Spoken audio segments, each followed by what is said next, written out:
The men of Shechem agreed to the deal. Every single man in the city circumcised himself on the same day, on a promise of peace. On the third day, when the pain was at its worst, when every man could barely move, Simeon and Levi picked up their swords. To understand what happened in Genesis 34, you have to understand who Dinah was, and more importantly, who her brothers were. Dinah was the only daughter mentioned by name among Jacob's 12 sons. That tells you something already. In a household of men, she was an outlier, a girl who existed in the margins of a story that was never really written for her.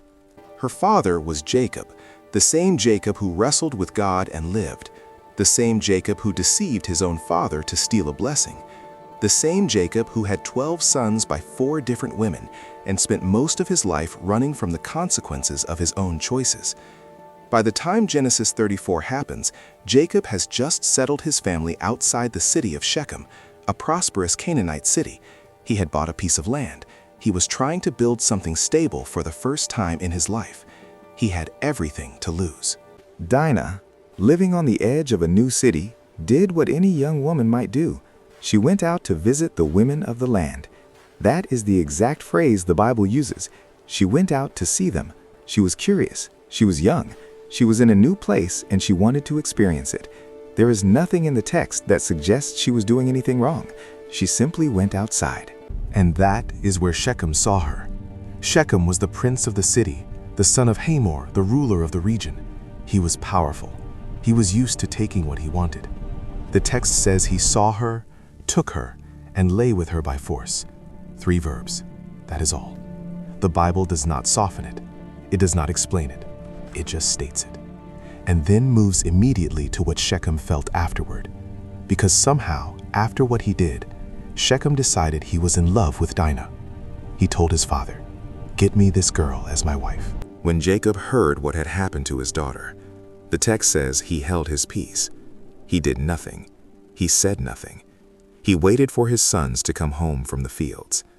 That silence is one of the most disturbing details in the entire chapter. A man who had wrestled with God, a man who had fought his whole life for what he wanted. And when his daughter was violated, he was quiet. He waited. His sons were not quiet. When they came home and heard what had happened to their sister, the Bible says they were grieved and very angry. And then something extraordinary happened. Hamor, Shechem's father, came to Jacob's camp to negotiate. While the family was still in shock, while Dinah was possibly still inside Shechem's house, Hamor arrived with a business proposal. He suggested that the two peoples intermarry, that Jacob's family merge with the people of Shechem, that they share land and trade. And Shechem himself spoke directly to Dinah's father and brothers. "Tell me the price," he said. "Whatever you ask, I will pay it." As if this was a transaction, as if the right bride price could make what he did disappear. And here is where the sons of Jacob, specifically Simeon and Levi, began to think. They listened to the offer. They looked at their father sitting in silence. They looked at each other. And they answered Shechem and Hamor deceitfully. That is the exact phrase the Bible uses. They answered deceitfully, because their sister had been defiled. What came next was not justice. It was something far more calculated and far more ruthless than justice. Simeon and Levi told Hamor and Shechem, "We cannot give our sister to a man who is uncircumcised. It would be a disgrace to us. But if every male among you is circumcised, then we will give you our daughters and take your daughters for ourselves. We will live among you and become one people." It sounded reasonable. It sounded like a religious requirement being stated respectfully. It sounded like a path to peace. It was none of those things. Simeon and Levi were not negotiating in good faith. They were buying time. They were creating a window, a specific, narrow, biological window, in which an entire city of men would be physically incapacitated and completely unable to defend themselves. They knew exactly what they were doing. The circumcision was not a condition of peace. It was the mechanism of the ambush. And Shechem agreed. The text says he did not delay in doing the thing because he delighted in Jacob's daughter. His desire for Dinah was so strong that he went immediately to the city gate with his father Hamor and persuaded every man in Shechem to be circumcised. He told them, "These men are friendly toward us. Their daughters are available to us, and our daughters to them. Only on this condition will they agree to live with us." He sold the deal to his entire city. Every man agreed. Every man went through with it on the same day. And then they waited. On the third day, medical texts confirm that the third day after circumcision is when swelling and inflammation peak. It is the day of maximum pain, the day when movement is most difficult, the day when a man is most vulnerable. Simeon and Levi knew this. They had calculated it. They chose that day deliberately. On the third day, while every man in the city of Shechem lay incapacitated, they came.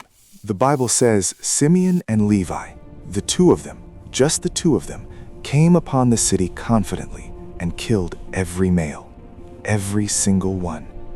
Hamor, Shechem, every man in the city.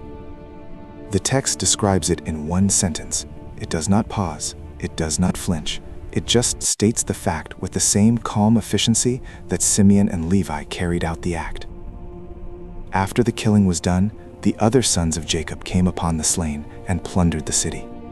They took the flocks, the herds, the donkeys, everything in the city and in the fields, all the wealth, all the food, and the women, and the children. Think about what that means for a moment. Two men, two brothers, walked into a city of incapacitated men and killed every single one. Not in battle, not in a fair fight. The men of Shechem could barely walk. They were in the worst pain of their lives. They had been promised peace. They had trusted the deal. And Simeon and Levi used that trust as the weapon. The circumcision, a covenant sign, a sacred act in Israelite tradition, was used as a trap, a holy ritual weaponized into a prelude to massacre. And then they took Dinah out of Shechem's house and left. That single detail, that she was still in his house, is devastating. She had been there the entire time. Through the negotiations, through the waiting, she was still inside the city while her brothers were making their plans outside. We do not know what she experienced in those days. The text does not tell us. It moves straight from the massacre to Jacob's reaction. And his reaction was not grief. It was not outrage on her behalf. It was fear. Jacob said to Simeon and Levi, "You have troubled me by making me stink to the inhabitants of the land. The Canaanites and the Perizzites will now gather against us and destroy us. I am few in number. We will be wiped out." That is what he said. Not, "What you did was wrong." Not, "Those men were helpless and you slaughtered them." Not, "You used a sacred covenant as a trap." His concern was his own survival, his reputation, his security. The man who heard of his daughter's assault and stayed silent now found his voice to protect himself. And Simeon and Levi answered him with one of the most chilling lines in the entire book of Genesis. They said, "Should he have treated our sister like a prostitute?" That was their only response. One sentence. No apology, no explanation, no acknowledgement of the scale of what they had done. Just that question, hanging in the air. And then the chapter ends. Genesis 34 simply stops. God does not appear. God does not speak. God does not condemn the massacre. God does not comfort Dinah. The chapter ends with that question unanswered, and the narrative moves on. That silence is extraordinary. In a book full of divine intervention, where God stops Abraham from killing Isaac, where God speaks to Moses from a burning bush, where angels appear to announce births and prevent deaths, here, in a chapter where an entire city is massacred, using a sacred ritual as a trap, God says nothing. The text records it and moves on. Scholars have debated this for centuries. Was God approving? Was God silent as a form of judgment? Or is Genesis 34 one of those rare chapters in the Bible that simply holds up a mirror to human evil, without commentary, and lets the reader sit in the discomfort of it? Dinah disappears from the Bible after Genesis 34. She is mentioned once more in a list of people who went down to Egypt, and then never again. We do not know what happened to her after her brothers took her out of Shechem's house. We do not know if she had a voice in any of this. We do not know if she wanted to be rescued the way she was rescued. We do not know anything about her interior life, because the text was never interested in it. She is the reason the story exists, and the story is not about her. What Genesis 34 gives us is a story about power, honor, and the men who control both. Shechem took Dinah because he could. Jacob stayed silent because he was afraid. Simeon and Levi committed a war crime because their honor had been violated. And everyone in this story, made a decision about Dinah's life without asking Dinah. The Bible does not clean this up. It does not give us a resolution. It gives us the story exactly as it happened, and then it moves on, just like the world always has. This is Genesis 34. This is Bible True Crime. And there are more stories just like it, buried in chapters nobody reads. We are going to find every single one.